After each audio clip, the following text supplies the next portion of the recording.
Hi, my name is Arnel, the creator of Arnel's Originals gluten-free baking mixes. Well, I'm honored to welcome Alana Sheeran. She's come here to just share her experience and thoughts about the bread, and she is a wonderful woman. I'm just delighted to have her. So, Alana, tell me your thoughts, questions, experiences. Okay, well, thank you so much, Arnel, for having me here. I am a devotee of your bread. I found it shortly after I went gluten-free almost 5 years ago, and it's saved me. So my husband is a wonderful cook, but not a baker, and he loves making this bread. He tried making it the first time, and it was such a success. I think he makes it better than I do now. It's so simple. And I'd like to ask you a question about buckwheat, because I say, oh, it's buckwheat bread. And a lot of people say, well, that has the word wheat in it. Is it really gluten-free? So can you explain that to us a little bit? Yes. The kinds of gluten that the gluten-sensitive people can't eat are a certain kind of a grass family. Buckwheat is in a whole nother category. I don't know why they used the word wheat at the end of it, but they did. But it's actually an herb and not a grass at all, and we eat the seed from the herb, and it's got a hull on the outside, and it's important for this bread and the texture to use the entire grain. I'm going to show you how easy it is to make Arnel's Originals gluten-free buckwheat bread mix. This mix makes this loaf of the most amazing soft bread. You can bend it, you can tear it. It is so delicious, and you can have sandwiches for later. It also could make 6 sandwich buns. What I like to do is I use one of these ice cream scoops, and I could use a little tart pan. It just doubles in size, and it's super yummy. Okay, so first I'm going to take the bread mix, pour it in a bowl, and then I'm going to take a packet of yeast and pour it right in the bowl. No need to let it rise or do anything funny. Just pour it right in. Perfect. Just mix it a little bit. Then I have my wet stuff. I have warm water. This is probably the biggest hint I can give you. Warm, warm, warm. Because this is what's going to help the bread mix start to rise. So I'm going to add 3 tablespoons of oil. It's good to use a really good oil. Expeller pressed, cold pressed, any kind works. I don't like to use olive oil because it has a flavor, and you don't want to mask the flavor of the delicious bread with olive oil. But some people do, and they love it. But any other kind of good oil. And then I just put a little bit, a half a teaspoon of apple cider vinegar. It helps change the pH and aids in digestion. And finally, I'm going to add an egg. For those of you who have some difficulty with egg, it's super easy to use a flax gel. I just take 1 tablespoon of flax meal, 3 tablespoons of hot water. I stick it in a little cup like this, and I let it coagulate for about 5 minutes, and it has the consistency of an egg.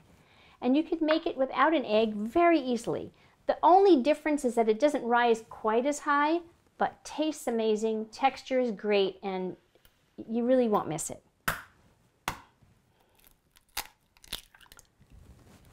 I just mix my wet ingredients. We have 1 egg, oil, hot water, and a little bit of apple cider vinegar. Then I'm just going to pour it into my mixture. Make sure I have everything. And just combine it with a fork. Now, if you use a stand mixer, it really is fantastic. It works so good, and you could make 2, 3, 4 loaves at a time. But if you have a hand mixer, that works just fine as well. There have been times when I've been traveling, and I've used a fork, nothing but a fork, and I just kind of go through this for quite a while and make sure it's smooth. The important thing to remember about gluten-free bread in the raw state is it looks a little like toothpaste. It's not anything you could mold or you can manipulate. Now Now some of the old kind of mixers that have a different shape of blade, you're going to find that the dough is going to start to creep up the shaft of the mixer. In that case, I would recommend only one beater. But the new ones works just fantastic.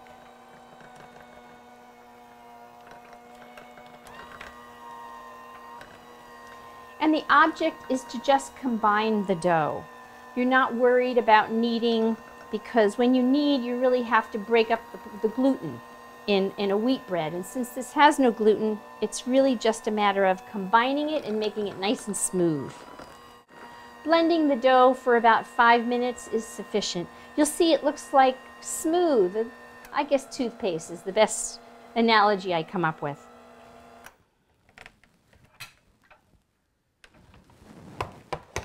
You can see the consistency. I'm just going to take it off the shaft of the blades. And once again, it makes a 1.5 pound loaf that fits in a medium-sized loaf pan. So all I do now is I just put all the mix in the pan.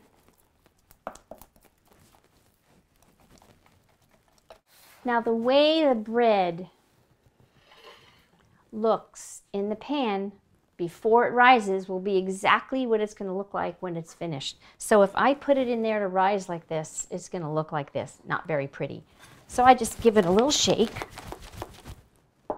And then I use a little tool. If you don't have a tool like this, you can use a spatula. But you're going to go back and forth, and you're going to try to make it like a little bit of a mountain or a little bit of a hill like this. I'll show you a close-up.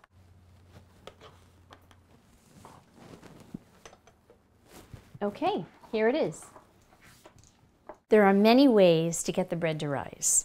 One quick and easy way is to turn on the oven for 2 minutes at the lowest setting, which is usually about 170 degrees. It warms the oven up just a bit.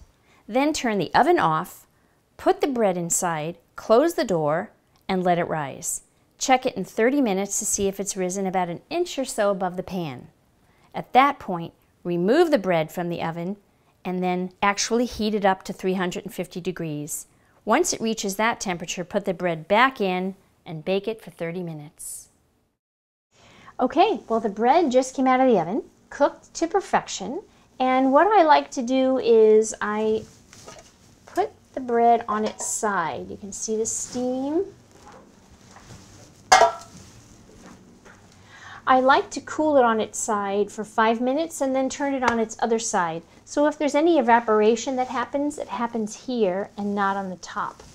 So, and I let it cool for about an hour before I slice it so that it doesn't collapse on itself, but it's so good when it's warm, just to spread something on it. So that's pretty much it for the bread, and thank you so much for watching.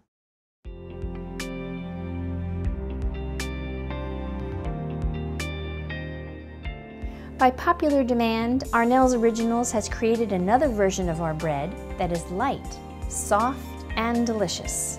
To view the recipe, visit our blog at goodandglutenfree.com. We fuss so you can enjoy. All right, you can make it at home. Sometimes people ask me about xanthan gum. Well, it's actually a thickener that holds ingredients together.